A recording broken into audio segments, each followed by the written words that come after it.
Hello everyone, Matthew Blaster with you again for another video game review. This week's review, I decided to do it on Dead Cells.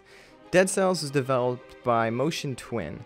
So this is really a single-player, roguelike Metroidvania-inspired 2D action platformer. It's in early access for Windows, and it came in early access in May 2017. They do have plans to bring it to Mac and Linux, and there are actually rumors that they are going to port it to consoles, and that's mostly based on the Hacks toolkit that they're using, which is actually a cross-platform graphics engine designed for high-performance games. It's available on Steam for about $20. So with that, let's get into the review. So why is the game called Dead Cells? Well, you start off as a mass of cells that's actually controlling a deceased prisoner. You go through exploring a series of procedurally generated dungeons and battle enemies as you explore. So every time you run through, everything's going to be slightly different. So things change in the map, which is a really cool part of the game. Really, you start off with a bow or a shield, which you can use to your advantages. With the shield, you can do things like parrying other enemies' attacks, which is really helpful, and the bow is really helpful for long-range attacks. There's other weapons as well, like hammers and whips and daggers and things like that. But there's definitely lots and lots of different combinations. So as you're going through and battling all these different enemies, they all drop what are called dead cells. So from those defeated enemies, you collect those dead cells, and then eventually you can use those to actually create permanent boosts and permanent power-ups and advantages as you go through the game. There's also plenty of places where you actually get stuck, and one of the things that makes the game intriguing is that really it's kind of a kill, die, learn, and repeat. So as you go through the game progressing, it's really learning, what spots, you're looking for, how fast you need to go through the game, and as you do that and as you learn, each time you die, you're rewarded with, more hidden secrets, able to, learn how enemies attack, learn patterns, and progress farther in the game. So some of the fun facts with the game is that Motion Twin, the developer, is actually primarily an online web and mobile game developer, but they believe that the competition in that space was kind of too intense for them, and so this was actually a passion project that they had been working on, and so they decided to continue to pursue this game. Some other cool things about the game is that they were actually nominated for IGN's Best Action Game of 2017, and they were actually the runner-up. One thing that's also very important with the game is that this is definitely a game that requires a controller. So that's something that they definitely highly recommend when you start the game. If you're, using a keyboard, you're going to get errors saying that, you need to use a controller for the best experience, and I would definitely agree with that.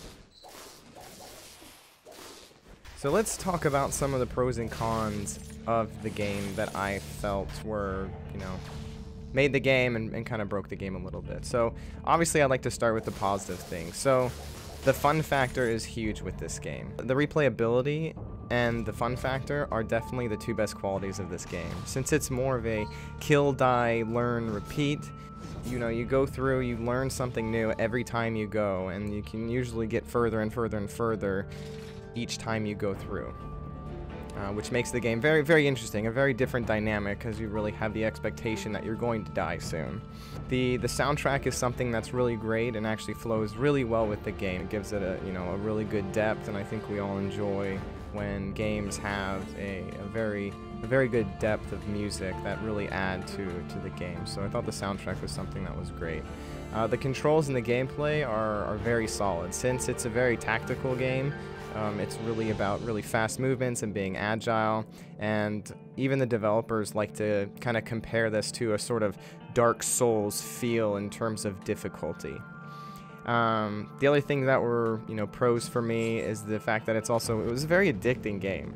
There are times where I just wanted to go back and keep playing because I saw that one room and I found that one add-on that I needed, that one boost, and I was able to get that, that secret location. And so you know, just discovering more and more new things as you continue to go and then die and then go back and get further and do it again. Also, the pixel art is something that's very unique and very cool, and it is very challenging, but it's not impossible, and I appreciate those challenging games.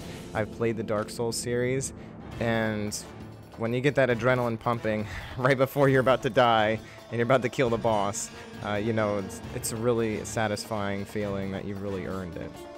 And there's just tons and tons and tons of exploration. You know, so that was something that was really, you know, really intriguing. Lots of secret rooms, hidden passages, and the fact that the maps are procedurally generated makes it a kind of a different experience every time you go through. So let's talk about, you know, what are some of the cons about the game. So the biggest con is obvious, is that it's still in early access.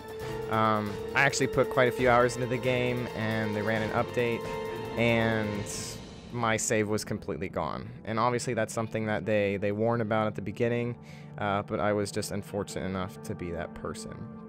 The other thing too is, just like we're coming up to the boss right now, there's no checkpoints really. So even after all this grinding and all this attacking and all this boss battle, when I was lucky enough to actually beat the boss, you know, I got to the next part and there was no checkpoint. I had to beat the boss over and over and over again. And I know there's multiple bosses in the game that are very, very difficult. And as you can see here, you end up dying and having to go back and do the same thing. So it does become repetitive in that sense when you get to certain points where it's just a tactical thing where you just have to keep doing it over and over. But I felt like that was something that could have been improved on in terms of the checkpoint functionality or something like that, because it does become repetitive.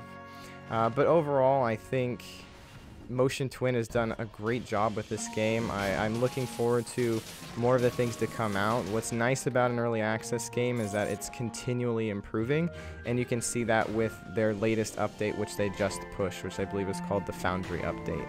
And so with that update, they changed a lot of new things. They balanced a lot of things, and they're going to continue to do that.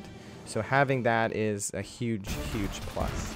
For this game, I really feel, after going through all of the numbers, I would really give this game an 8.5 out of 10. Definitely recommend it. If you're into these platformer games, I would definitely go out and get it and, you know, give it a try. Anyways, thanks for watching. Stay tuned.